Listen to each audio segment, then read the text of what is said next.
Verme de Noche en París, que es una película que cuenta la historia de Jill,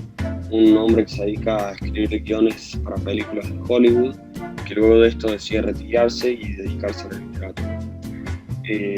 Deciden él junto con su prometida viajar a París, donde la mayoría de los hechos tomaron lugar.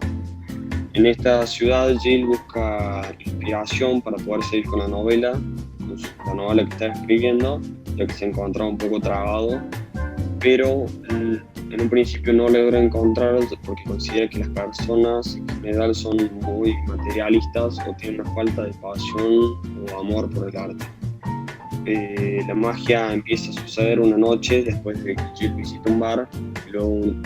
tras dos campanazos Jill logra viajar en el tiempo e ir a la época que él consideraba la época dorada de París, donde se encuentra con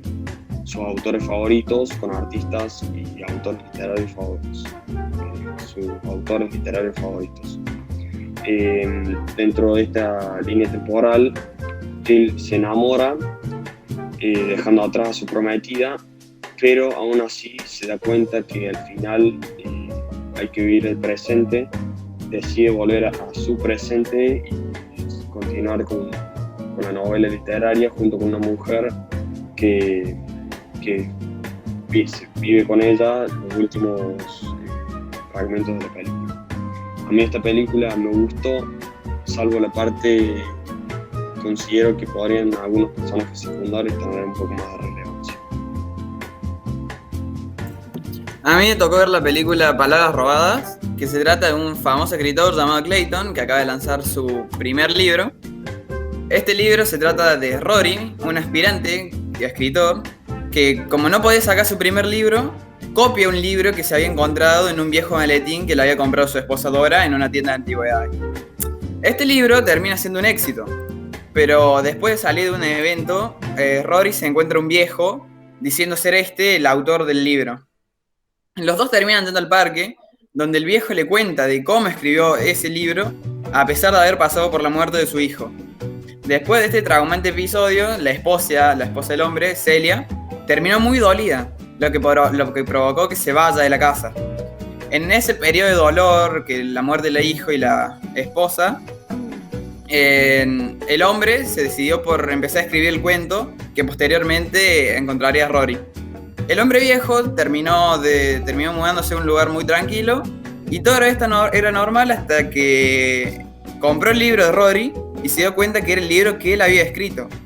Entonces, no conforme con esto, decidió ir a buscar a Rory y decirle toda la verdad. Saliendo del cuento, Clayton terminó de leer su libro, pero una estudiante llamada Daniela sabía que había algo raro, estaba ocultando algo.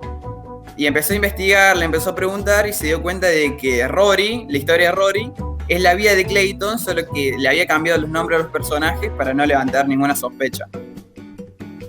Entonces, la película me gustó mucho. Me encanta que haga un juego entre historia, una historia dentro de otra historia. Y lo que más me quedó marcada una frase de la película que dice: todos tomamos decisiones, pero la parte difícil es vivir con ellas. Bueno, a mí me tocó Tierra de Penumbras y esta película trata sobre una parte de la vida del escritor C.S. Lewis, que fue un escritor se muestra en la película como un escritor bastante cerrado en sí mismo y que trata de estar rodeado de gente que lo hace sentir importante o inteligente. El escritor de las Crónicas de Narnia. La trama de la película muestra cómo él conoce a Joy Gresham, una poeta estadounidense que viaja con su hijo, fanático del libro de las Crónicas de Narnia, hasta Inglaterra para visitar a Lewis. Y después de un tiempo, por complicaciones con su esposo y en su matrimonio, Joy decide quedarse a vivir en Inglaterra. A partir de ese momento, de a poco la relación que tenían, que era puramente académica, se va convirtiendo de a poco en una relación amorosa, que hace que los dos se enamoren entre sí. Y casi al final de la película, Joy le diagnostican un cáncer terminal que hace que Lewis le proponga casamiento y se termina casando en la sala del hospital y pase sus últimos días de vida ella felizmente con él, hasta su fallecimiento. La película a mí no me entretuvo mucho, no me enganchó mucho porque los diálogos se nota que estaban prescritos, no eran muy naturales, pero estuvo bueno que Me gustó el mensaje que deja, o que yo interpreté, que es que hay que vivir la vida sin todos los días felizmente, porque no sabes cuándo te puede llegar la hora de fallecer o algún otro inconveniente que te impida vivir la vida feliz.